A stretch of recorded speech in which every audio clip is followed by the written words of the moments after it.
Hello and welcome to DCA Committee. Can I particularly welcome the Great Bristol public? We have 3 simple rules. Firstly, if you've got a mobile, please switch it off or place it on silent. Secondly,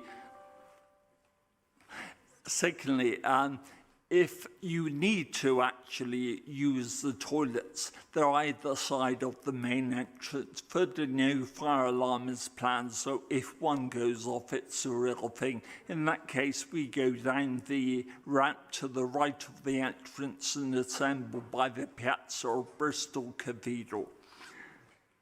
Ali, how are we for apologies for absence? Yes, Chair. We have apologies from Councillor Gita, with Councillor Hucker substituting, from Councillor Hussain. Unfortunately, there's no substitute for her. And for Councillor Hants, we have Councillor Pulteney, just been informed that was attending this meeting. Thank you. Thank you. Can I also mention, if there's any... Sorry, Chris. Steve Pearce. Yes, technically, Farah couldn't make it, but Steve was actually his deputed substitute, or her deputed substitute, but sadly, as you're right, Steve can't make it. If there's anyone present who came along because they were expecting the expansion of South Bristol Crem to be debated, that's been deferred to early September, so just to let you know. Are there any declarations of interest? No. Declarations of interest, that's for members. Minutes of the previous meeting, the 31st of May. Firstly, can I apologise to members? Democratic services have encountered some problems, so these are the revised ones of our penultimate meeting. The ones for the last meeting, the 5th of July, will actually go to our September meeting, by which time we should be back on track. So, sorry, Councillor Plowden. I want to raise 3 issues with the minutes, please, Chair. Fine. So the first one, on the 31st of May, we were specifically invited to vote to refuse the Broadwalk proposal, not to defer it, as per the cooling off convention. This may have been a mistake, but the specific words of the Chair were, we are formally moving that it's formally refuse, so it's for refusal, against or abstain. This can be heard very clearly at 3 hours, 12 minutes and 8 seconds on a YouTube video, which I have here queued up. Actually... the vote was then followed by comments. Can I just take it by one? Yeah. Peter, that's the actual recommendation. Is the terminology any different to what we normally have?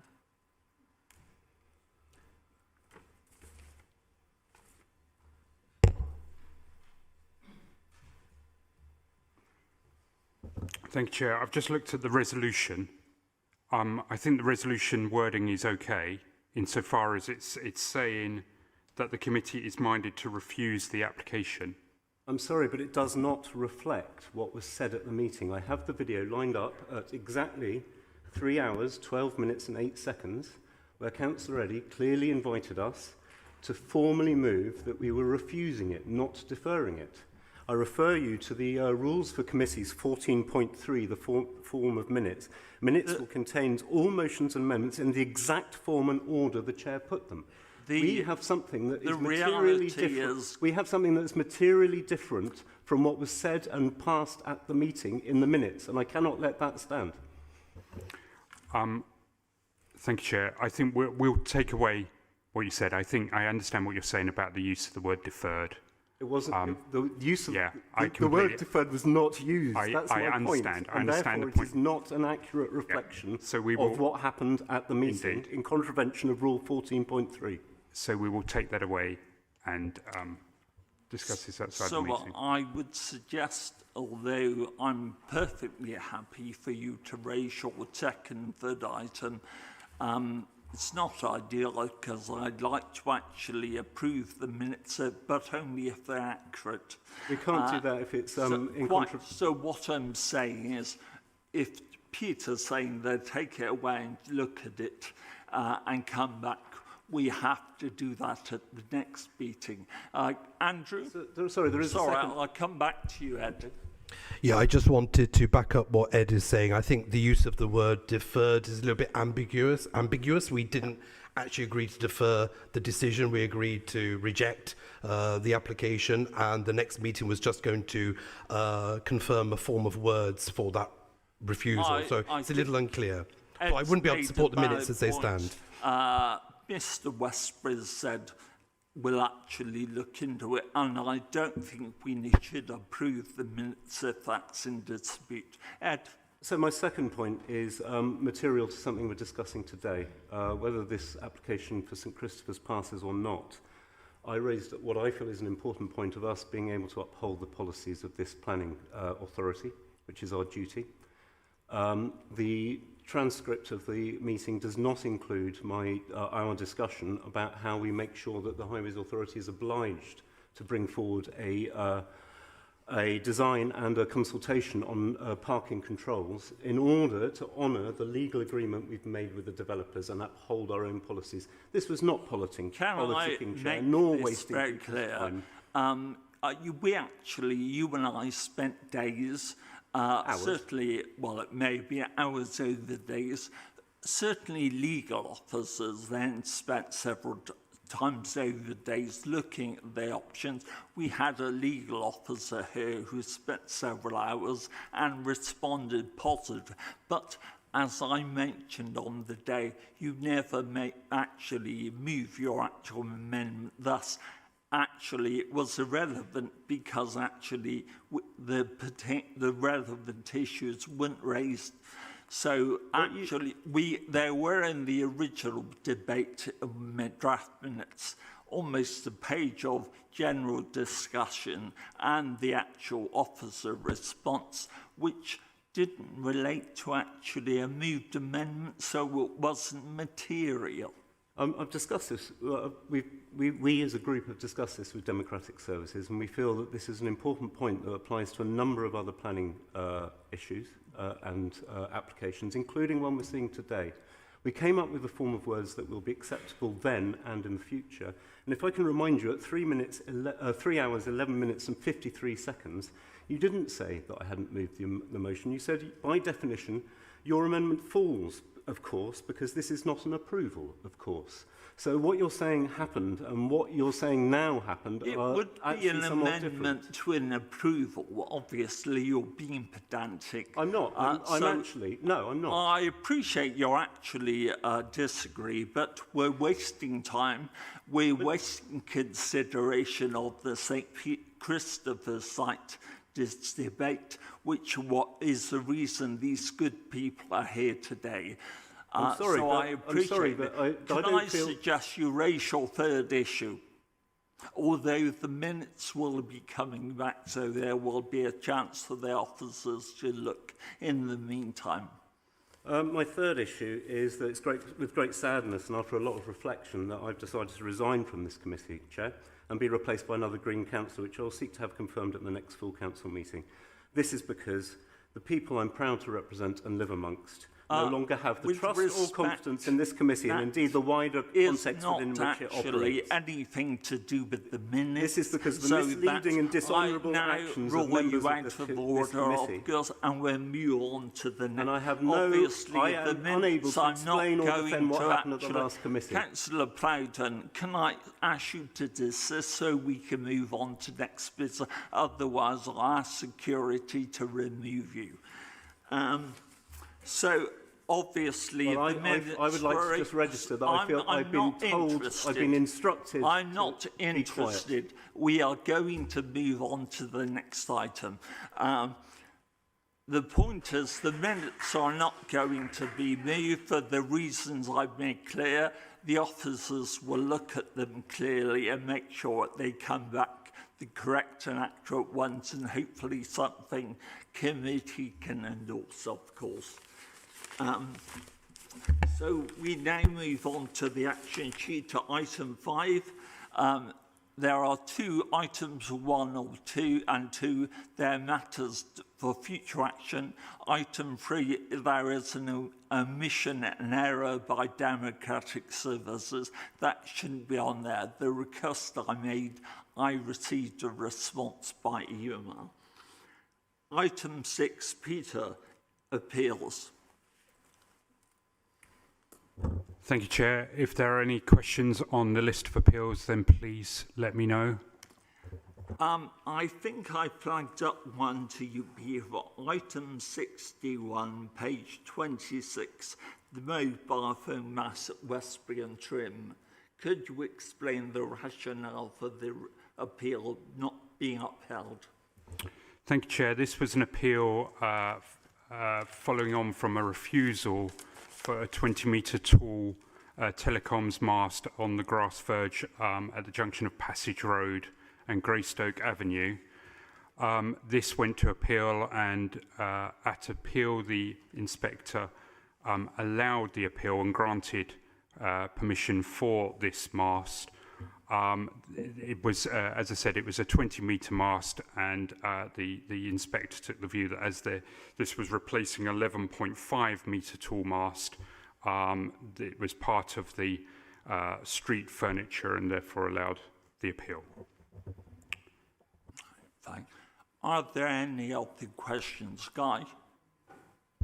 Thank you, Chair. Just a quick one. I was just wondering, Peter, if you could give us any more detail, if it's appropriate to do so, on 13 and 14, 71 Ardley Hill. I was just wondering what the basis of those appeals might be, if you can give us any indication.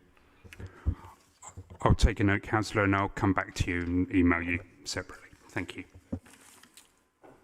Are there any other questions? No. We then move on to enforcement, which is notably blank. Hopefully, I look forward to seeing reams and reams of enforcement notices issued in September, Peter. Yes, Tom. Thanks. Yes, it was just a question on that, and links back to the action sheet. Obviously, several meetings ago, we talked about getting the a chart which tracks Bristol against other local authorities for enforcement, and we're still sort of waiting on that to be done. Do you have an update on when that might be forthcoming? Thank you, Chair. I don't today, but we'll update you separately on that, Councillor. Right. We move on to public forum. Now, obviously, we've only got one application today, so I've got a note of people by order of receipt. When I call your name, if I've been given your name to speak to your motion, if you can come to the central mic, it should be switched on, so you only need to speak. Can I urge you, all members have read your statements 24 hours ago, they were given them. So if you could possibly summarise it in no more than 1 minute. If I could say, we have had 67 statements for this, which details the amount of public interest. So it would be appreciated if you could restrict yourself to no more than 1 minute. So first of all, Professor Hamilton.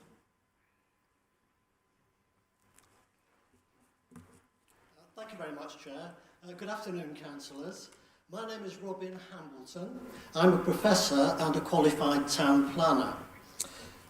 The developers make the false claim that they need to cram 116 housing units onto this small site in order for it to work financially. This is not true. In order to prove this, SCAN has commissioned a respected firm of local architects and a social investor to prepare a landscape-led scheme that will be much more appropriate. We're happy to share this scheme with you after the meeting if that would be helpful. The plan will deliver a set of proposals that comply with all planning policies, comprises 2- and 3-storey buildings which blend into the local townscape. It provides 75 new housing units, 40% affordable, It delivers much needed send provision in Grace House, which was designed for this purpose, and it creates a community garden for the local primary school. So critically, this is my most important point, Chair, by dramatically reducing the number of units from 116 to 75, almost all the other objections that have come in against this appalling scheme would disappear. So I thank you for your attention, Chair, and I hope these let's see the plan. Thank you, Rob. Thank you very much. Could I just say 2 points? What I appreciate, people may well strongly agree or disagree with speakers. If you would urge, could I urge you not to clap, because that does eat into the time we have available, so I can actually get less speakers into that. As Robin is aware, this committee actually is here to consider and determine applications received, not others which actually may be put in or may not be put in. Jenny Bucciarati, I'm sorry, I probably mispronounced that. Thank you, Chair and Councillors. It's a bit cirky, but that's fine. So we're the architects for the scheme. The design for St Christopher Square, we believe, develops an exemplar, ultra-sustainable retirement community for Bristol. And it concludes 6 key architectural elements, which comprise the rejuvenation of Grace House, a Grade 2 listed building at the heart of the master plan. The rejuvenation of Grace House, a Grade 2 listed building at the heart of the master plan, which provided a new clubhouse for the whole community of Westbury Park and preserved the legacy of the listed building. 5 existing Victorian lodges, which will be restored to former use as residential properties with formal front gardens, reinstated. North House, a Victorian cottage, which will be restored and to create a new intergenerational village hall for use by the whole community. 4 new residential villas at the centre of the site, which will provide the majority of new homes, and the architectural reference for the design of these villas has been influenced by the conservation area and will respond to it in terms of richness and variety. A new spa building and individual cottage respond to and sit within a woodland glade. Could I actually draw you to a close there? Yes. So thanks. Thank you. Professor Talton. Professor Talton.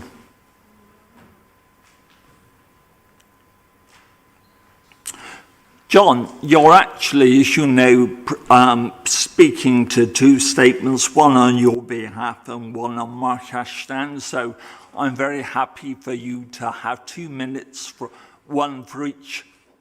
Okay, thank you, Chair. Good afternoon, councillors. It is proposed that 40 trees will be moved to facilitate the applicant's plans, and in line with the tree compensation standard, 104 replacement trees would need to be planted. The developers proposed to plant the majority of these on site. The tree officer rightly pointed out that the density and location of these plantings would mean that many of these trees would not survive. Therefore, this application fails to comply with planning policy. Also, DM17 states that development which would result in the loss or damage of a veteran tree will not be permitted. This proposal would encroach on the root protection area of a verified veteran tree, which in the opinion of the tree officer could fatally damage the tree. Therefore, the development cannot be permitted.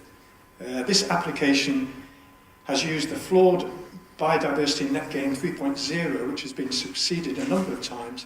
This version is unworkable when calculating tree replacements, as the table that must be applied does not provide a usable range of tree sizes. As such, it's not clear how BNG 3.0 has been applied by the applicant. Calculations according to the later corrected versions demonstrate that there would be a net loss of biodiversity of between 8.6 and 14.9%, well short of the 10% net gain, which is the aspiration of the Planning Authority. In short, this application fails to comply with BCS 9, BCS 13, DM17 and the National Planning Policy Framework. As such, we endorse the recommendation of the Planning Officer to refuse planning permission for this entirely inappropriate development and urge the committee to do the same. Thank you. John, I've allowed you to speak slightly over on Mark Ashdown's statement. So if possibly, you could actually shorten your next one a bit. That's both of them. Oh, better still. Even better. Yeah, okay, thank you. Fine. Now, the next one is Paul Hassan. He's actually listed at 43, but we're taking Paul out of order. Paul? Good afternoon, Chair. I appreciate that. And hello, councillors. My name is Paul Hassan. I'm the Partnership Manager at ACH. ACH work to support the effective integration of refugees by offering opportunities into housing, employment and enterprise development. We're delighted to be working with the applicant and support their plans for the integrated care home in Bristol. Currently, we're taking advantage of the opportunity, whilst this goes through planning, to house up to 15 refugees. They've all been able to save for their next move on accommodation and also develop employment opportunities by either extending their hours or creating or being able to step into more risky jobs. This is the first project of this kind in the city, and we've already got traction nationally from the Home Office and others. We're right in the throes of signing a contract with a local authority in the West Midlands for another meanwhile use activity. And we're absolutely delighted to be working with the applicant who's shown great commitment to social value throughout the process, as well as the support for a number of other community-led organisations. We very much urge the committee to accept this. Right. Then I have David Tingay, please. David Tingay. From Key Transport Consultants? No? Right, okay. Anita Bennett. Anita Bennett.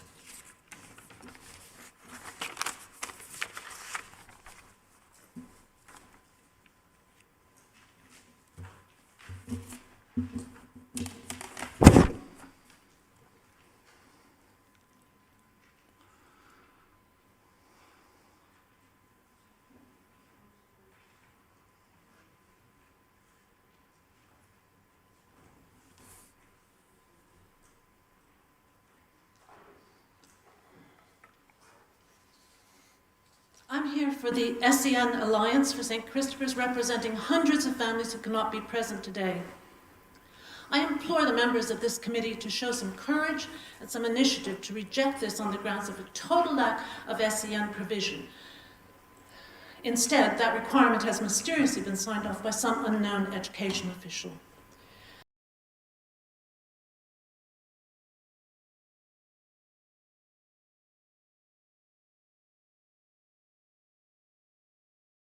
We have dozens of testimonies for our application of an asset of community value, proving how the school served the wider community right up to the day it closed.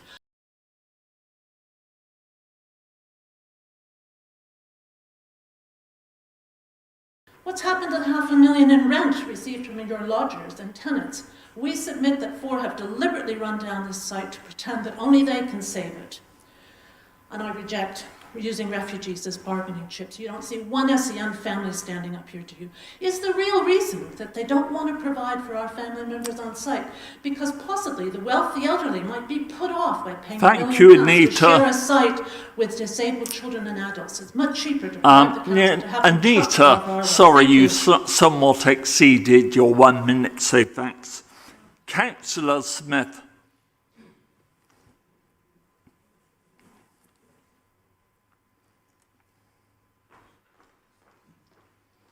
Good afternoon, everyone. You've all read my statement, so I'm going to focus this afternoon just on the transport element of it. TDM's report is very clear that the impacts on local roads of this scheme are not acceptable and could only be made acceptable if there was a resident parking scheme or something like that. Just to be clear, there isn't in this area. It sits just outside the boundary of the existing ones, which is part of its problem in the first place. And we all know that the council's policy is not to create any new resident parking zones. I know the applicant here has offered Section 106 money to pay for one, but that makes no difference because the council's policy is to say no to them anyway. So there isn't a resident parking zone, there isn't going to be a resident parking zone and therefore the transport impacts of this cannot be made acceptable. So I'm asking you please to add that to the reasons for refusal, so that that issue is not lost in the event of any appeal or any future application on the site. Thank you. Thank you, Steve. Could I ask the lady who's mentioned she couldn't hear several speakers, could I urge you, I'm going to urge everyone to speak as clearly as possible. If you're using that mic, you ought to probably stand about 4 or 5 inches behind it. But frankly, it's not helpful if we're actually interrupting people. Right.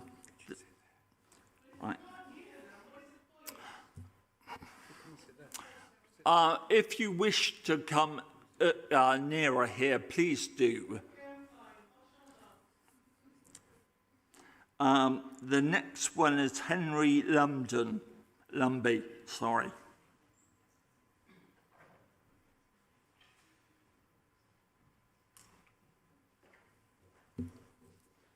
Good afternoon, Chair and Councillors. I'm Henry Lumby from Amacala. We are the long-term operators of the proposed new community, where we will support residents to age in place by providing support, lifestyle and community facilities and services and well-designed homes that adapt to their needs change.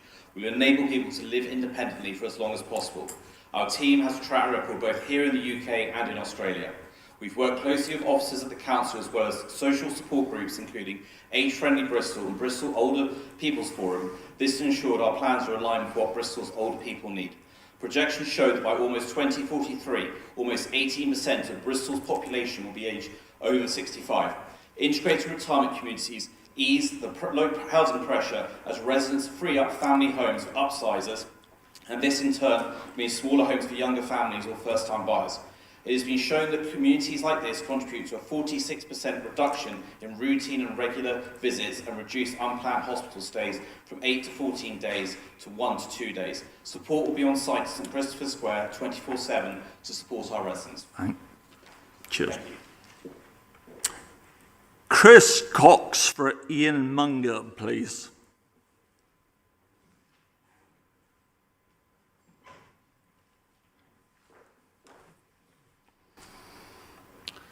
Good afternoon, my name is Chris Cox, I'm the planning agent, and I'm speaking to the statement of the applicant's expert arboriculturalist, Ian Munger, who cannot attend today. The scheme is sought to retain the best quality and protected trees on the site wherever possible, to be enjoyed by future residents as part of a landscape scheme that delivers a biodiversity net gain of 43% and allows the public access to the site for the first time. Mr Munger assesses that tree T7 is not a veteran tree, but notwithstanding, development will not only retain this tree, but will remove existing tarmac that surrounds its base, resulting in a 184% increase of open ground around the tree. Some tree losses are proposed, but 109 new trees will be planted on this site in accordance with the tree replacement standard. Thank you. Thank you. Councillor Townsend.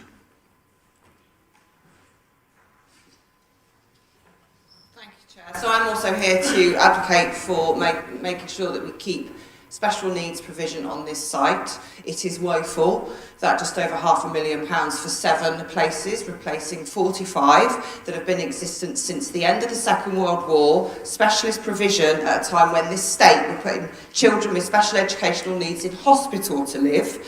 This site was providing specialist provision that is still applicable for today.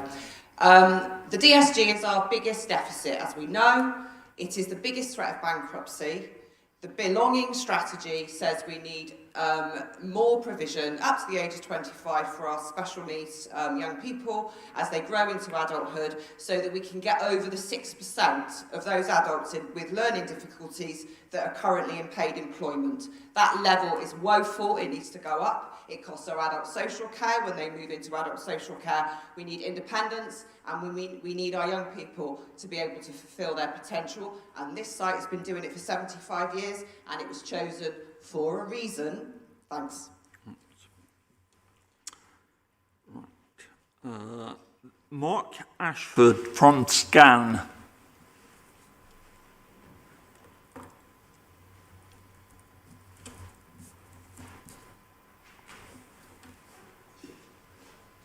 Good afternoon. Communities and cities are built on trust, but we have no trust in these developers. They have failed spectacularly to understand Bristol's values, needs and priorities. More than 1,300 objections from the public show us that. We can all see right through the increasingly desperate PR spin, and we thank the council officers for realising the chaos the scheme would cause.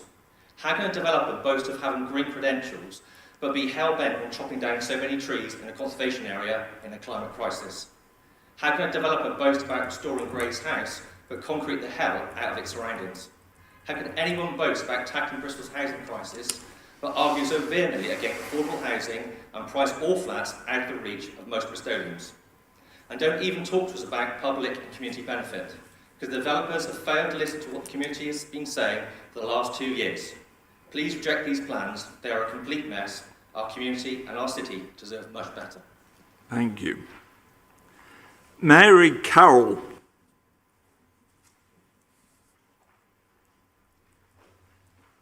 Thank you. I think it's well known that the area cannot safely absorb any more cars, and this scheme will definitely lead to substantial overspill. The plans allocate just 24 spaces for residents parking. Technical Note 3 shows that the other spaces are required for staff and visitors. So that's 24 parking spaces for maybe 200 residents. To live there, one resident needs to be over the age of just 65. The other can be even younger. Most people in their 60s are still driving. And as some become less mobile, they or their partner is often even more likely to need to use a car. Most residents will not get an on-site space. So if they can keep their car for free in the roads around the site, I mean, frankly, just why wouldn't they? An area-wide parking scheme could mitigate this, but only if very strictly defined and enforced by the council to completely prevent any resident staff or visitors parking the surrounding roads. So as a safeguard, I ask that this condition is strengthened and guaranteed as part of your decision today. Thanks. I next have Jean Allison. Jean, I believe you're going to make your statement from your seat. No, thank you. Oh, right. The mic should be turned on, so you don't need to do anything.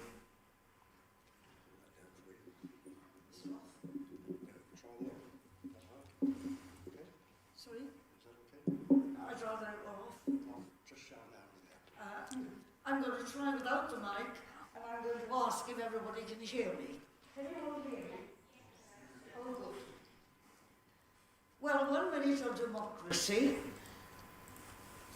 for the month of August, when many objectors are away. I object to this dense overdevelopment. And what for? For a retirement, luxurious complex.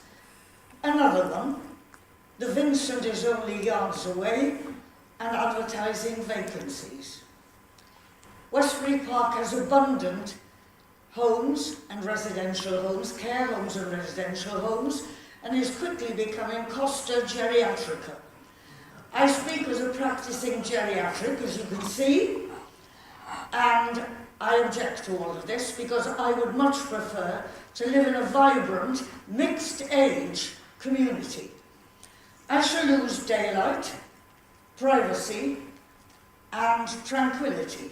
But Westbury Park will lose much, much more and no gain. There will be increased demands for parking and traffic to avoid chaos. There will be increased risks to health and safety, especially school children. Jean, there will be impossible demands. Jean, personally, I'd love to listen to you, but it would be unfair on other people. Do you mind? I think you've made your points very strongly. Sorry? I think you made your points very strongly. Thank you. So I haven't quite finished. Yeah, but that cuts into time other people can speak in, if you don't mind. Okay, because I've gone without a hospital appointment for a foot ulcer in order to come here. Oh, right. Well, that's why I was happy for you to speak from your seat. Right. So we're now on to Zoe Eastwood. Zoe Eastwood. No. Phil Gittins. Phil Gittins.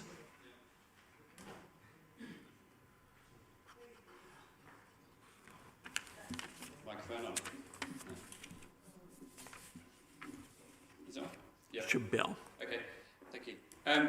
So, the developers boast about public benefits, but the only people that benefit from the scheme are the developers. They're cramming in too many luxury flats, they're trashing our heritage, they're slashing our trees, and they're maximising their profits. They know that they need to say what they need to say to give an impression of benefit, but look at the reality. They've wriggled out of providing affordable housing, and they're refusing to provide special education needs on the site. Those are the things that Bristol really need. This won't solve Bristol's housing crisis. The luxury flats are out of reach of most of us. The local NHS won't really benefit. They'll put services under more pressure, and the site won't really be open because the safeguarding needs of the elderly residents. It's hardly an eco project if you're chopping down all those trees. Our community is a kind and welcoming community, and I've welcomed in Ukrainian refugees too, but I'm not exploiting them here by getting them to speak. These developers don't understand our values, and they certainly don't understand public benefit. Thank you. Thanks. Mariella Morgan.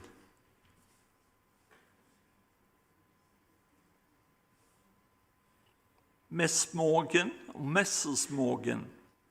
Right. David Haves.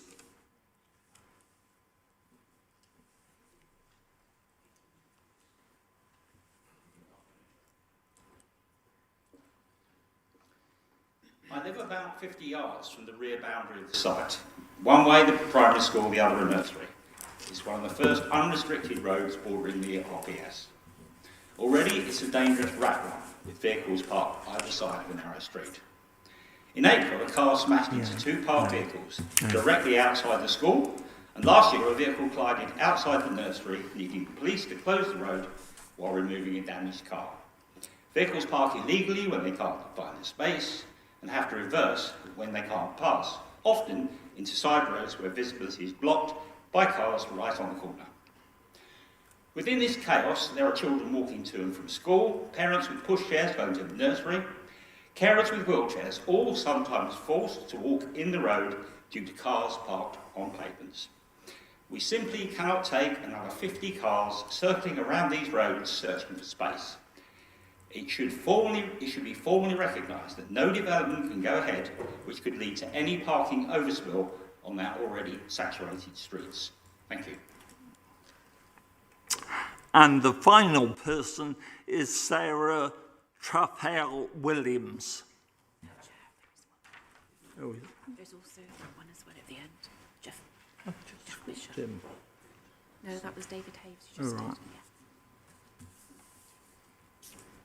Hello, my name is Sarah Chow Williams and I'm Associate Director at For Partnership, the developer behind St Christopher's. Over the past 2 years, in consultation with the Council and community, we have developed a highly sustainable, economically viable scheme within the heart of Bristol's Westbury Park. Actively responding to comments, we have reduced the original submission from 122 homes to 116, decreased the tallest buildings from 6 stories to 5, and moved buildings away from boundaries. We are proud to be delivering much needed, purposely designed homes for our ageing population to live independently for longer. In line with our firm's commitment, and as evidenced by our other schemes, the project will be net zero in operation, respectively restore listed building Grace House, provide a biodiversity net gain of 56%, including 109 new trees. Furthermore, recognising embodied carbon is vital to combating climate change, we're retaining and refurbishing 7 existing buildings. We will continue to create a positive social impact, building on the activities we have done to date, including housing 90 young adults and 12 refugees, providing a vaccination centre in partnership with White Ladies Medical Centre, and running programmes with local groups. This large brownfield site in a sustainable urban location is a critical opportunity to provide desperately needed solutions. Sorry, Sarah, you're over your time. No problem. But, Sarah, you weren't actually the last, but not the least. The last one is Jeff Bishop. Jeff.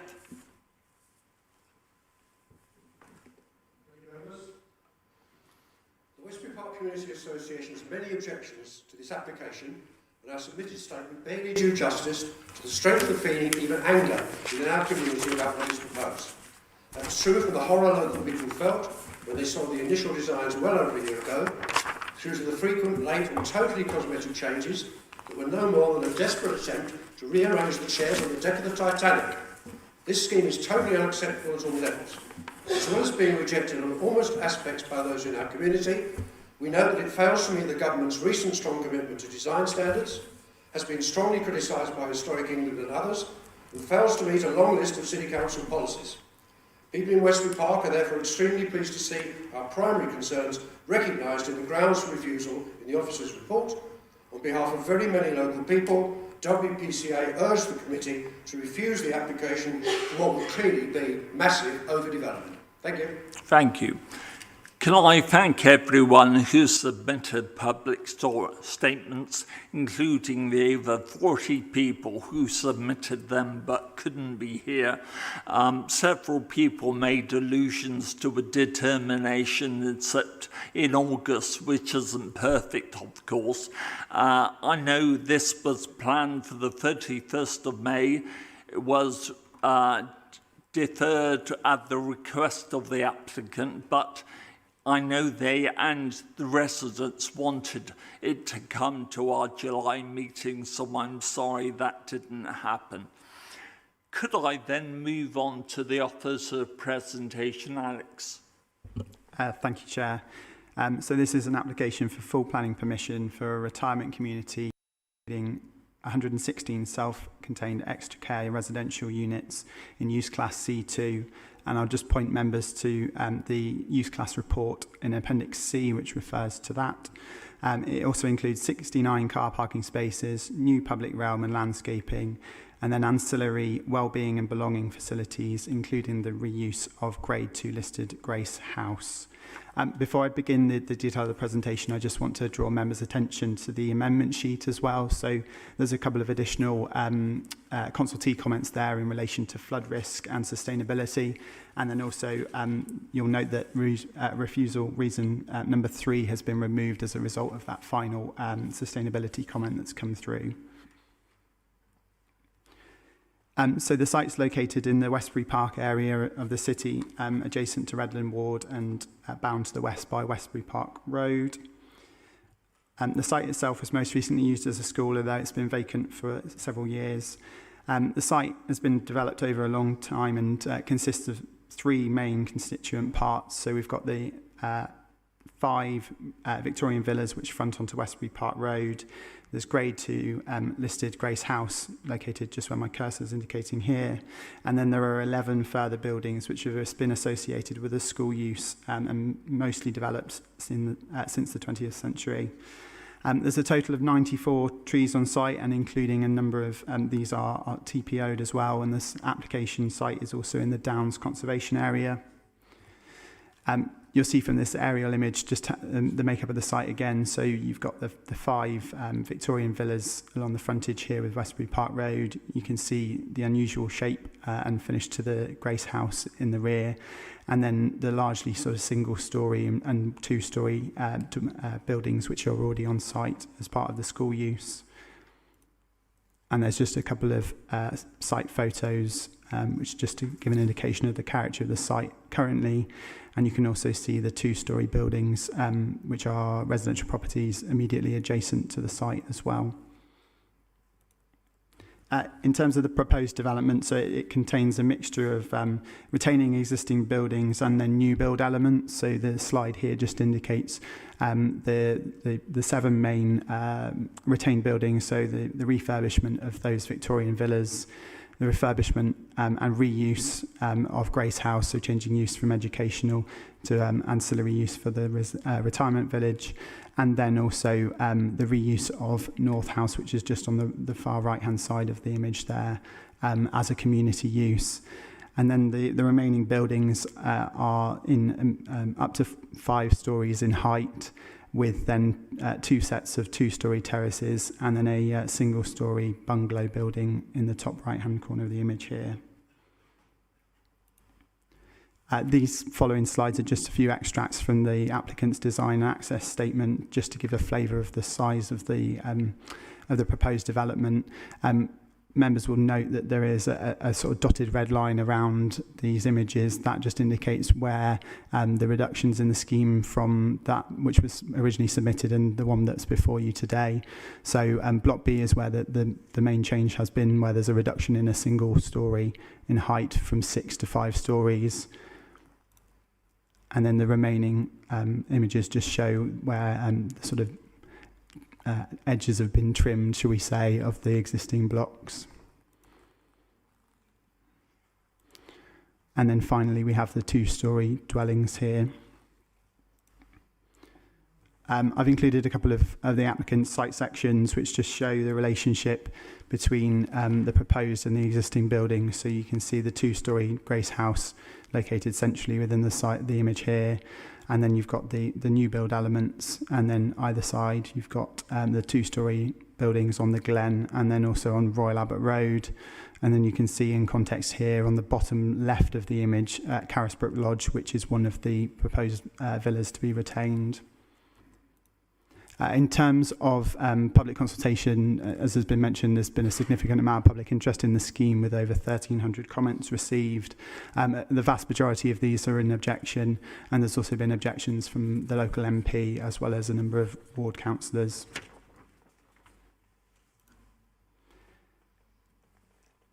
Whilst the scheme is before you today recommended for refusal by officers, there are a number of benefits of the scheme which I've listed out on the slide here, including the provision of much needed housing for older persons. Moving on to the main reasons for refusal. So I've got just a few images here which give an indication of some of the challenges around the site and how the proposed development affects the listed building and then the conservation area. So it's worth noting that Historic England have objected to the proposed development, as have the council's urban design and conservation officers. And you can see here the proximity of the proposed buildings to the listed building. So we have the Spa building, which is located immediately to the north here, which is pretty close to the building, so it's within about 4 metres. There are a couple of sheds in this location.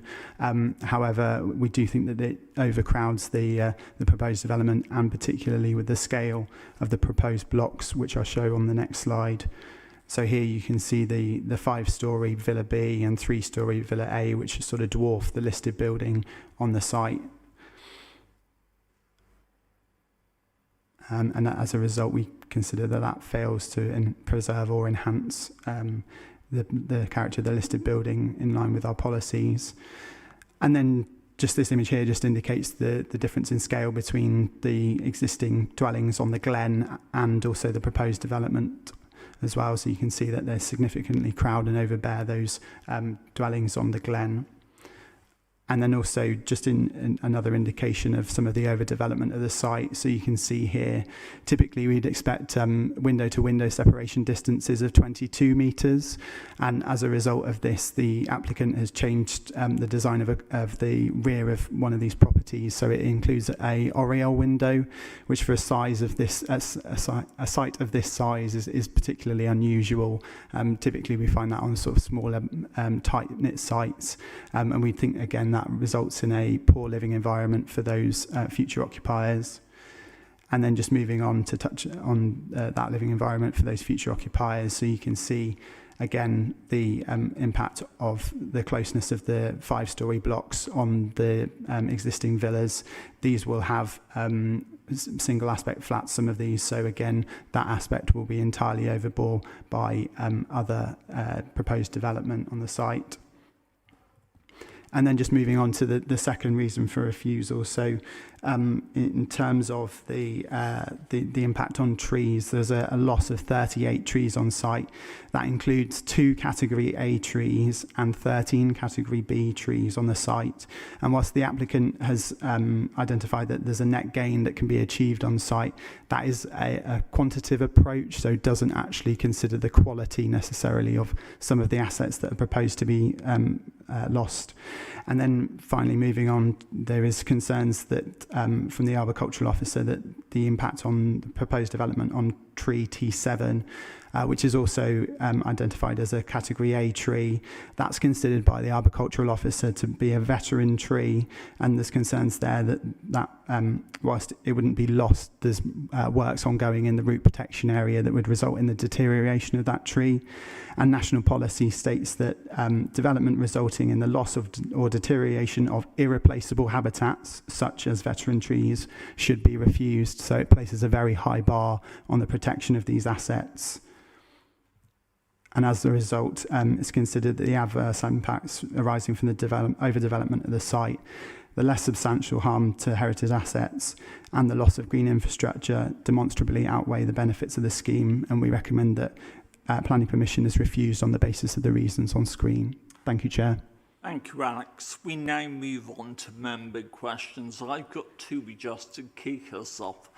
Firstly, Alex, obviously this has been deferred from the 31st of May to this meeting, and at the applicant's request, it was hopeful, we hoped, or officers hoped, there might be some coming together in the meantime. Now, members of this committee had a site visit at St Christopher's School in February, you'll recall, and Paul were. And I appreciate things can develop in the time since then, but at that period I was given to understand the main concerns of officers related to the tree loss. So can you just explain how things have developed since then? Yeah, absolutely. It might be worth giving some context. So this application's been in since the middle part of last year. There was a revised version of the scheme, which is essentially the same as the one that's in front of you today, that was submitted at the tail end of last year. So that was the reduction in the height of the buildings. Officer advice on the height of the buildings and the impacts on the conservation area has been consistent even since the pre-app stage. So within my report, if I just check, I think it's within Appendix A, there's some commentary around some of the pre-app advice and the design advice that's been given by the Design West panel, which is an independent panel separate to the council of consultants and other people working in the industry, and they gave some quite strong advice that hasn't been heeded by the applicant. So whilst it might not have come across at the site visit around the issues on the height and scale, those have been concerns throughout the determination of the application, and they haven't been addressed by the applicant. The other issue I wanted to clarify was the status of the veteran tree you've referred to. The head of development management gave me some information just after the original expert advice about that. And I seem to recall his stated claim was it was a suspected veteran tree. That seems less than conclusive, doesn't it?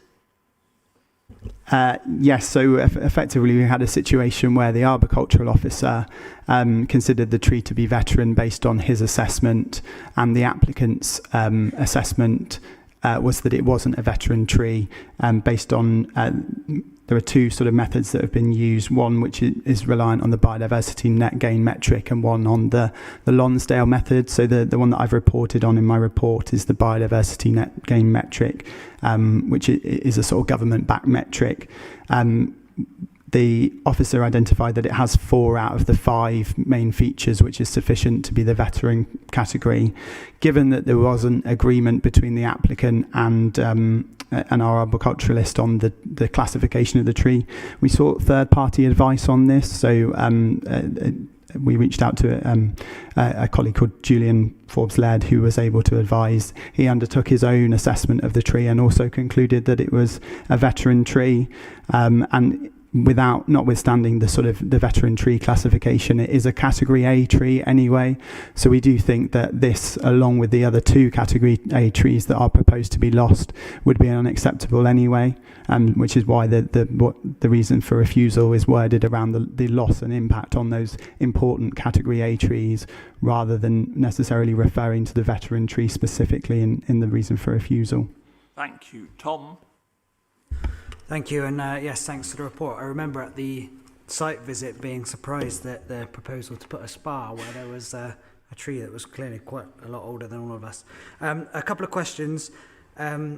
Whilst we were there, there was at the time some dispute about whether the proposal would be C2 or C3.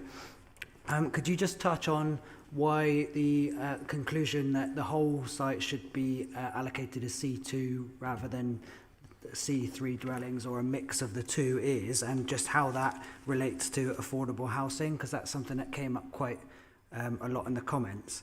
And the other question I had was just about the 550k figure that was reached for the SEN provision off-site. So obviously in the report it says that this is relating to 7.5 or 7.25 places on average over the past 5 years, using a Department of Education metric, working that out. Is that saying then that over the last sort of 5 years we've only needed 7 places there as Bristol City Council? Because that's not really reflective in my mind of how, you know, how desperate we've been for SEN provision. I'll come to the issue around the use class first. So this is quite a tricky issue, and there are appeal decisions which go both ways on this. And you'll see there's quite an extensive report that the council has commissioned from a third party again on this, and you'll see that there are almost as many appeal decisions which go against the classification of C2 as there are for it. We felt that on the basis of what the applicant had provided, and the fact that, as a couple of the statements have said, there is an element of care that's provided there that is on balance falling within the C2 category. So again, that is a judgment. It is not an absolutely kind of conclusive decision, but we think on balance, based on the advice that we've received, it falls within that C2 category. Moving on to then affordable housing, Bristol City Council's affordable housing policies don't allow for either the provision of affordable housing units or the collection of kind of contributions towards affordable housing for C2 units. That is how the policy is drafted. So again, that's why there is no affordable housing, and our obligation officer and our affordable housing team are satisfied with that conclusion. But that doesn't mean that other C2 sites might come for, other sites for extra care might come forward, and it might be considered that they fall more closely aligned with a C3 use class, and that potentially affordable housing could be claimed against them. And then, just coming back to the contribution, so that figure has been arrived at by project officers in the education team. So we worked with the commissioning team, who are responsible for commissioning SEND places within the council. We looked at data from the last 5 years that was available for places at St Christopher's School. It's acknowledged that there were more attendees at the school at the time over the sort of last 5 years. However, it's the number of places that have been commissioned by Bristol City Council. So whilst there may have been I know anecdotally there's been mention of sort of 20 places, in terms of actual evidence backed, we have an average of 7.5 places per year over the last 5 years that have been provided. And then in terms of the overall cost, that is derived from a national benchmarking, which is how much it costs to provide a new place within a new school, which is approximately, I think, £74,000. So it's those two figures together. Andrew. Thank you, Chairman. Just a couple of questions, if I may. Firstly, in your report, there's a list of external consultees, and it was to be confirmed from Bristol Waste and Wessex Water. Do we have confirmation of their stance? We don't have the final comments from Bristol Waste. However, we do have Transport Development Management, who also manage the sort of management of refuse and recycling, and they were satisfied with the provision. So although we don't have their final comment from Bristol Waste, we do have the satisfaction of the Highway Authority. On the Wessex Water issue, they haven't confirmed whether the runoff rates are acceptable, so I will just refer members to the amendment sheet. So there is a suggestion for a condition if members were minded to approve the application, and you'll see, so it's on page 2 of 3 of the amendment sheet, and it's just in relation to paragraphs 277 to 282. The final point there is that the condition would require agreement with Wessex Water that the proposed connection to a surface water sewer is accepted, and that's largely because it hasn't been agreed, because there are two options that the applicant is looking at. One is infiltrations testing, which wouldn't require that surface water connection, and then there's the other more traditional sort of suds-based methods, and then surface water connection. So that's why there's the openness within the two options set out within the condition wording there, or the sort of draft condition wording. Thank you. And Chairman, a question for Philippa, if I may, about, sorry Philippa, we heard that the developers are willing to contribute towards a parking scheme to offset the risk of overspill parking. But as Councillor Smith has pointed out, it's our council policy not to support residential parking schemes. So is that something that we can discount in our deliberations, or is there a change to policy that we need to know about?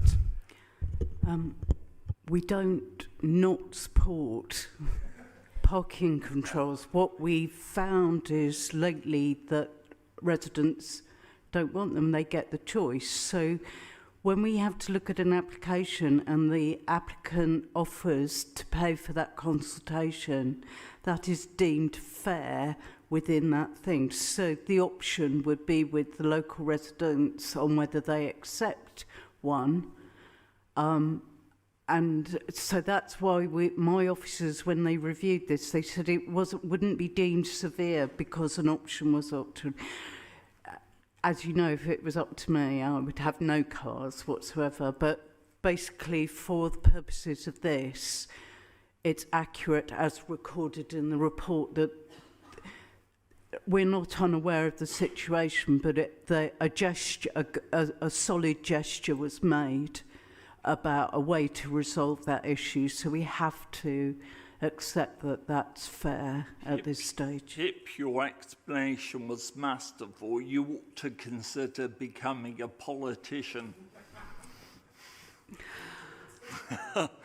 Are there any questions? Chris? Yeah, thank you, Chair. As per normal with all these planning applications, especially on big sites, there's a difference between one side and the other on the biodiversity net gain, and it's massive from what we've heard from some of the public forum and what's in your report. Can you just elaborate a little bit on that, because it is quite important with this one, especially with the loss of some quite old trees?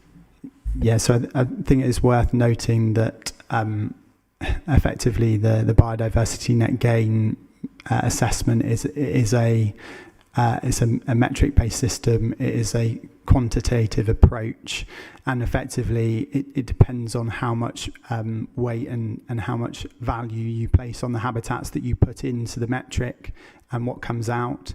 I think the concern, certainly from our biodiversity officer, was about the loss of the landscaping and the loss of the trees on site. So whilst there is technically a net gain on site, they weren't satisfied with the loss of the trees on site. And in terms of the way our policies are structured, the preference is always to retain habitats on site rather than remove them and replace them with new habitats. And obviously in the case of the veteran tree, that is an irreplaceable habitat. So if there is harm or deterioration to that, then that's unacceptable. One more question. The C2, C3 issue, obviously C2 doesn't come under the affordable housing stuff.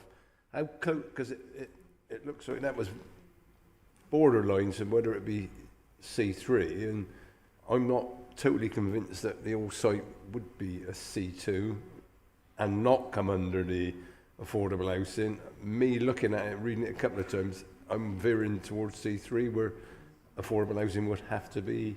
Can you just elaborate on that a bit, because that is very confusing within the report for me. Yeah, I appreciate that there are kind of a number of different factors that have been considered. Again, it's one where we've taken the third-party advice and then the advice of our obligations officer who sort of manages the affordable housing. So in terms of the elements that are sort of in the report, that's the position that we've landed on, that it is on balance, but I appreciate other perspectives might consider that it does fall within C3. I think the thing that we would probably be wanting to avoid is refusing the application on the basis that it doesn't provide affordable housing, particularly given the mixed results at appeal. So, you know, we could be in a position where we are having to defend a costs appeal on the basis of not providing affordable housing on something that is largely a 50-50 spin of a coin, whether we get it or not as well. So that's our approach. Thank you very much. So, running guy. Thank you, Chair, and apologies if this is ground you've already covered, but I'm really struggling to get my head around this. I'm looking particularly at point, well, it's page 58 of our bundle, the loss of education use SEND provision. The sentence, quantum of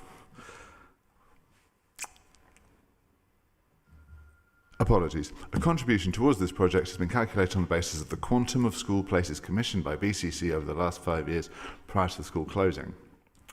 Can you just take me through what that actually means? What is that 7.25?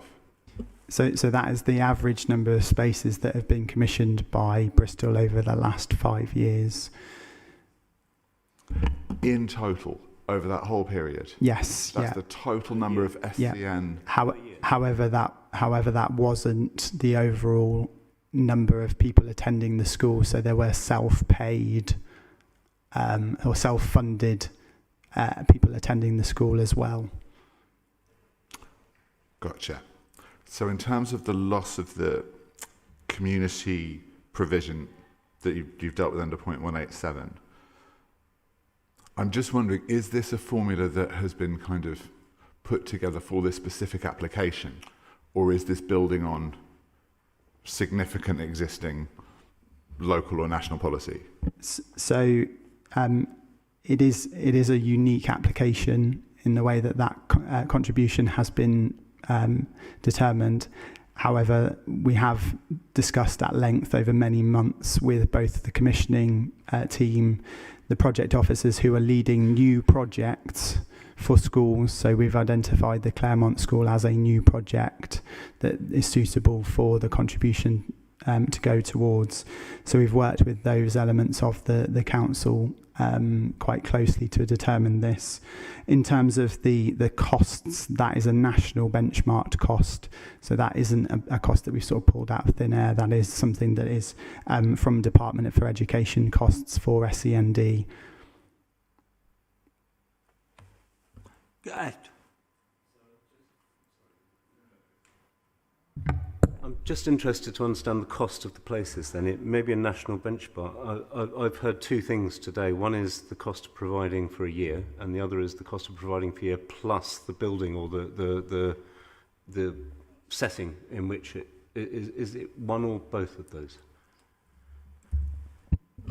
I believe that is the cost for a new place. So it's the cost associated with delivering all of the for want of a better word, infrastructure. It is not the cost associated with teaching an SEND pupil, for example. So that the National School Delivery Cost Benchmarking, that is about the cost of building new schools rather than the cost of actually teaching those pupils that are attending the SEND school.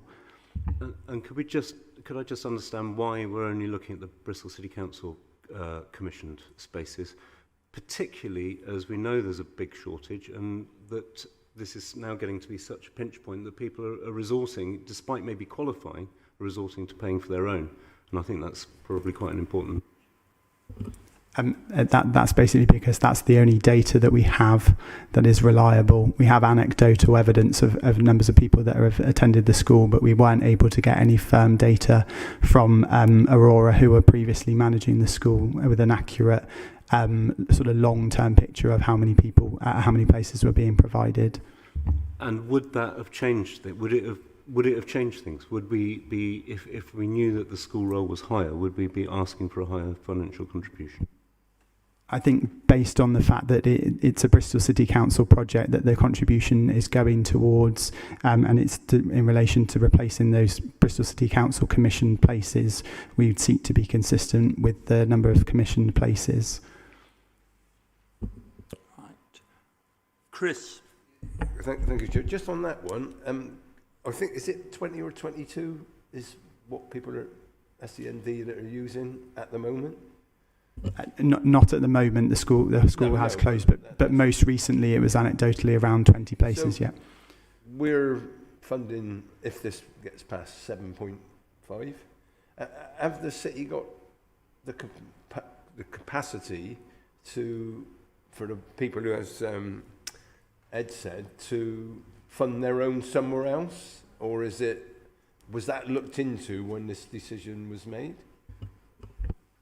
We don't know that information in terms of those other school places. We identified a project with the Claremont Special School which would provide new spaces, and whilst it's not a like-for-like setting and like-for-like provision of places, it is what we identified the project towards. We can't just ask for developer contributions towards nothing in particular to sort of boost council coffers. We have to identify a project in order for it to meet the Section 106 tests, and that's the approach that we've taken in terms of calculating that cost.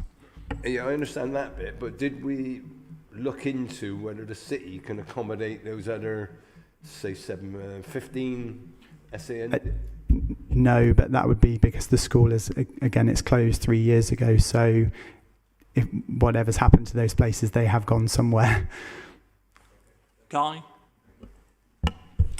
Thank you, Chair. Just to kind of follow on from that, really, I was wondering if the impact of the loss of those spaces, or the potential loss of those spaces, have been something that have been considered within the Equalities Impact Assessment.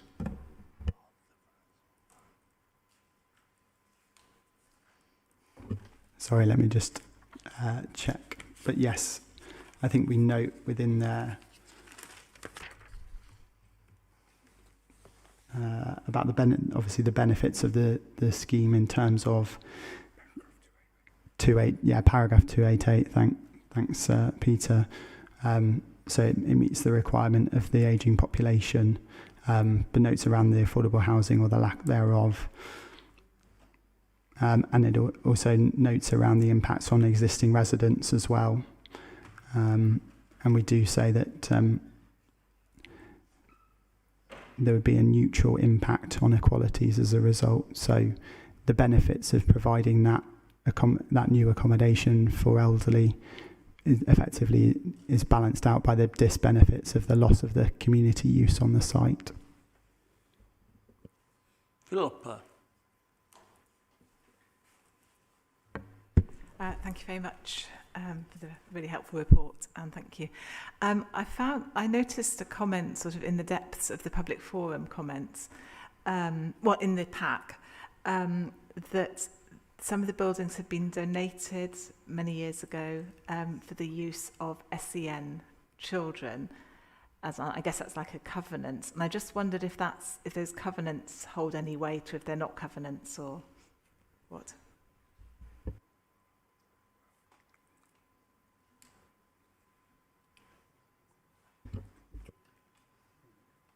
I know that the straight answer is I'm afraid I don't know, but I know there was an application for an asset of community value, which was made to the council previously, and that was turned down. So I would imagine things like the covenant would apply to that, but apologies, without not knowing the detail of that asset of community value application, I couldn't say for certain. I have to say, Philippa, certainly in my experience, planners always say when people talk of covenants, that's actually a civil law. It's not a germane planning matter. So if I don't see any other hands, we'll move to debate. Chris? If you're exceedingly swift, we will have a brief adjournment of no more than 5 minutes. Honestly, Behance used to be the worst.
Commence now. Do I have someone who wants to kick off for the debate? Andrew. Yeah, thank you very much, Chairman. I must say I'm very disappointed that we've got to this stage and the application has been recommended for refusal. It seems a shame that we couldn't, at this late stage, we couldn't have gone through all the issues and ironed them out and had a report before us recommending approval. So I think that's a pity. I absolutely support the principle of development on this location. There is a need, as we've heard, for extra care living, and I think this is an ideal location for such a facility. Now, of course, the loss of SEND places is very concerning, but I am pleased to see a commitment to support extra places at the nearby Claremont Special School. I'm also pleased, obviously, that it's going to proposal would lead to extra employment on the site, although we don't have exact numbers about how many jobs would be created. I'm grateful that developers are willing to support a parking scheme. to manage the issue of overspill parking. However, those are the benefits. However, it's difficult to argue against the conclusions, I think, in this report, you know, in terms of the damage to the conservation area, you know, especially the scale, height and massing of the new buildings. I think it's very disappointing that we are going to see the loss of category A trees and potentially veteran tree as well. You know, in order to protect the conservation area, any development on the site should be subservient to what's already there, not overbearing. So I think for those reasons, I totally agree with the findings of the report. I can't support this development. Thank you very much. Thank you. I would say, actually, Andrew, I largely support your view. I'm very conscious, as I'm sure you were, they all are, that there were over 600 objections to both substantive applications, which by any respect is a large number, and that usually flags up an issue. Certainly seeing the site and the proposals and seeing the work done subsequently, I'm disappointed we haven't got further, where actually there were sufficient grounds tweak changes for the officers to actually be able to recommend. Broadly though, I do understand that. What I would say is if members were minded to follow the officers' advice, I would urge you strongly not to listen to those people who might have been talking about send or transport and parking, important issues as they are. Can I gently remind you that in another place, for example, on DCAB, which Councillor Boltney knows better than me, there have been several refusals actually overturned at appeal, and even where they've been upheld, the original refusals been upheld. Costs have been awarded against the council because we've sought to actually argue with some grounds for refusal which the inspector did not concede at appeal. So I think the officers have came forward with their considered professional views, and the two grounds are, in my view, the grounds I believe are defendable at an appeal, and I don't think we actually aid ourselves at all by adding to them. So that's my penif. Tom. Thank you, Chair, and thank you to the officers and to those that have come along today to make their points.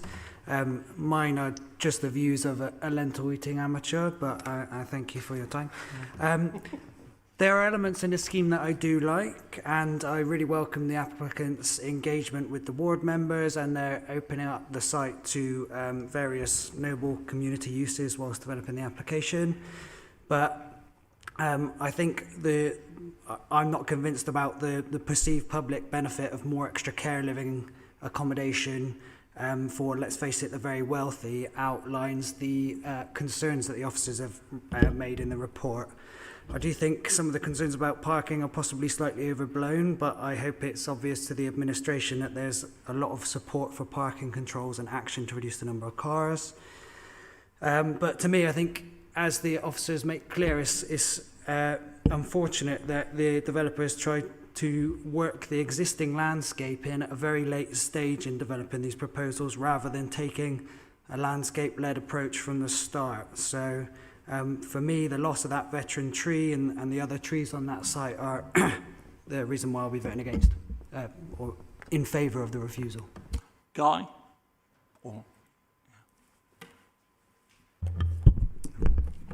Thank you, Chair. Sorry, just before I get...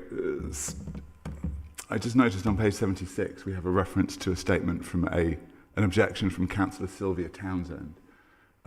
She made it. Christine. Which suggests a degree of nostalgia. Christine Townsend may well have made a statement, but Sylvia Townsend's not been a member of this authority for over a decade. I just wanted to ensure that an error hadn't crept in. Looking at the reasons for refusal, appreciate what the Chair's saying. We would not wish to go down a road that left our decision open to challenge, but at the same time, each case on its merits. I do appreciate that officers do select the most defensible reasons.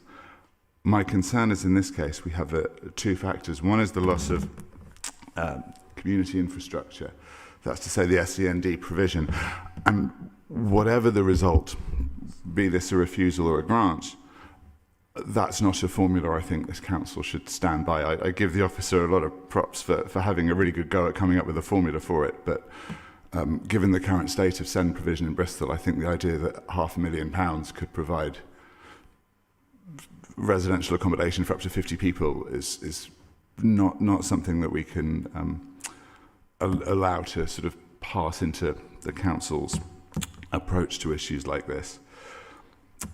And also on the parking as well. And the reason I would advocate adding these to the reasons for refusal would be what I would hate to see is for another application to come forward on the same site that deals with the reasonably overcomable issues that we've seen today, but where officers feel that they have to recommend a grant on the basis that those issues have been settled. That is to say that there is an officer report somewhere that says this is adequate mitigation for the parking issues, this is adequate mitigation for the loss of the SEND provision. So I would certainly recommend to the committee that we add those as reasons for refusal. Having looked at this application up and down, and I genuinely did come into this with an open mind, I really was keen to be persuaded because there is a huge win in the number of additional bed spaces this provides on the face of it. I think the quality of the design and the way it's been merged with the landscape and the quality of life it would deliver for the residents tips it over to refuse for me, and I would have happily refused it on the grounds that the officer suggests, but I would also have very happily refused it on the grounds of SEND or parking as well. And I would really encourage members to consider those as well. Thanks.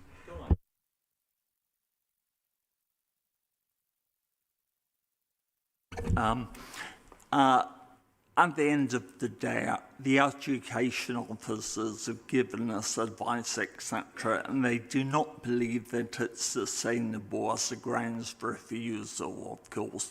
The other issue, and it almost pains me to allude to it after my exchange earlier with Councillor Plowden, we did have an officer last month, a legal officer, who explained to us very clearly how all of us, I'm sure, would like to see us as a planning authority having the power to encourage twist arms, require the cabinet, whoever is in control, to actually move forward these residents' parking schemes. Sadly, legally, we don't have, and we heard that last time. So, and no one actually could be more sorry that that's the legal advice we've received. So I really think, sadly, my view is neither additional items would actually be add anything to a refusal. Ed? One of the reasons I did want those minutes, sorry to go back to that, Chair, to stand on the public record was because I think the advice was that we could find a form of words that would condition the authority to bring forward a consultation on a residence parking zone. That's exactly what it said in the minutes that have now been removed. Let's not argue about that, but I'd like to reassure the people here, thank you for coming, and Councillor Smith, that actually there is a form of words that can force us to uphold the local planning policy and force the Highways Authority to bring forward a consultation over and above the political wishes of the Mayor. That's what I heard, and that's why I think it was important that those minutes should stand.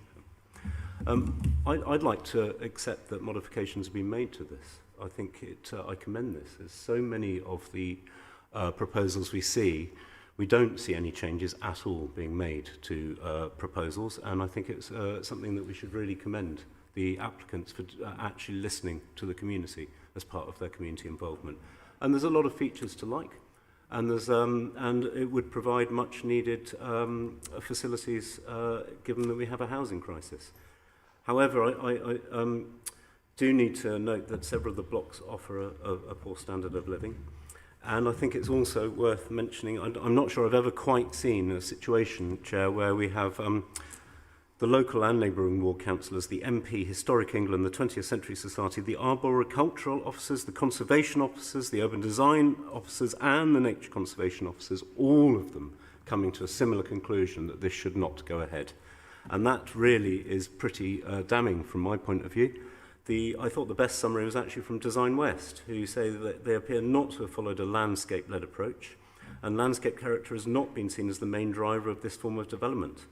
And that's reflected in the loss of trees and veteran and important trees. And I think too often we see that the tree replacement standard maybe has backfired on us because people pay their fee and trash the trees. And it really should be a last resort to taking out trees, especially veteran trees. Instead, we seem to have a situation where people think they can pay for the trees and remove them, and I can't support it, particularly on that basis. Chris. Yes, thank you, Chair. As most people have said, we do need more elderly persons there, especially with a 24/7 service there. But I'm happy with the officer's refusal, the report he's put in for reasons to refuse. But one of the other things that is making me a little bit anxious is whether it's C2 or C3. I know we can't use that today as a material planning issue, but if it was C3 with affordable, I don't know why that coin flipped that way rather than to C3 to C2. So I'm happy to support the recommendations of the officer, but that is an issue that I have if this ever came back, whether it was C2 or C3. Philippa. Thank you very much, and thank you for the detailed report, and thank you to all the hard work that's gone into this. I think the harm is unarguable, it's very clear, and obviously if there is harm, we need to look. I've been looking for benefits and see if there are benefits that outweigh the harms in sort of looking at this planning balance. There are benefits, there are homes that are relatively low density, and the people who move into them would free up other homes somewhere, whether in Bristol or elsewhere. The location is sustainable. There are buses, there are shops. It's a nice location, but the Downs, it would bring jobs. So there are definitely benefits. But I think the harms are outweighing those benefits. And I think particularly for me, because of the C2 designation, means there's no affordable, the SEND provision issue as well. So I think on balance, I'm going to be supporting the officer's recommendation. Thank you, Velba. John? Thank you, Chairman. Yes, I came into this with a genuinely open mind, and in principle, I think that it is a site where perhaps we would like to see development take place, but I think that the reasons for refusal that the officers have given are compelling. It is overdevelopment. It appears to be overdevelopment. To me, it's overbearing, out of keeping with the area, and also, of course, there's the issue of the loss of the trees. So, on balance, I back the officers. As I say, I was open-minded to begin with, but really, I'm fully in support of the officer's recommendations. Right, thank you. I think we've had a full debate. Can I formally move the officer's recommendation? And it's a seconder, Andrew. Andrew? Yeah, I'm happy to second that. Thank you, Chairman. And for? Yes, I'm for the officer's recommendation. Thank you. So. Chair, my apologies, a technical question. Is it possible to amend the officer's recommendation by proposal? As in, am I able to propose? Yes, well, the answer is yes, but in fact, I put a recommendation forward. It's been formally seconded. It now needs to be put to the vote. Whatever happens, then you can move your recommendation. Right, so Andrew, 4. John? 4. Tom? 4. Ed? Yeah. 4. Guy? 4. Philippa? 4. Chris? 4. And I shall vote against or in favour of the recommendation, of course. Guy? May I move an amendment to add 2 additional reasons for refusal on the grounds of the issues around parking raised in the officer's report and the loss of SEM provision and its mitigation? Is that seconded? Tom? Right, can we formally put that to the vote? So Guy is, sorry, Philippa? Sorry, could you just repeat that? Sorry. So to add 2 additional reasons for refusal to the recommendation in front of us, one on the basis of the unacceptable impact on parking in the local area, and a second on the basis of the loss of SEN provision as it constitutes community value. Sorry, I forget the technical wording, but the office is nodding. That makes me think. Can I just invite Peter to speak? Thank you, Chair. No issue with the parking. One, listening to what's been said, would recommend extreme caution in respect of SEM provision as a reason for refusal, because we're straying way out of planning legislation, and this is a planning application. I wouldn't want to be personally cross-examined on SEN provision as a planning officer with a barrister in front of me, with the threat of that undermining the entire reasons for refusal, and the whole thing come crashing down because we are unable to deal with that. So I would just share that as I no issue with the parking. Think there are extreme difficulties in defending the reason for refusal on saying, because it's just not planning. We've had the officer comment or view. It's been formally moved, seconded by Tom. So we're doing name vote, so it's in favour, against or abstain. I'll be voting against. Andrew? Also against. John? Against. Tom? 4. Ed? 4. Guy? Yes, 4. Philippa? Against. Chris? Against. Then it's lost. So the original recommendation, the resolution for refusal based on the original officer grounds was approved. Can I thank all members for their presence? Before we formally close, can I remind you our next meeting is the 20th of September at 6 p.m. and just make one brief personal announcement.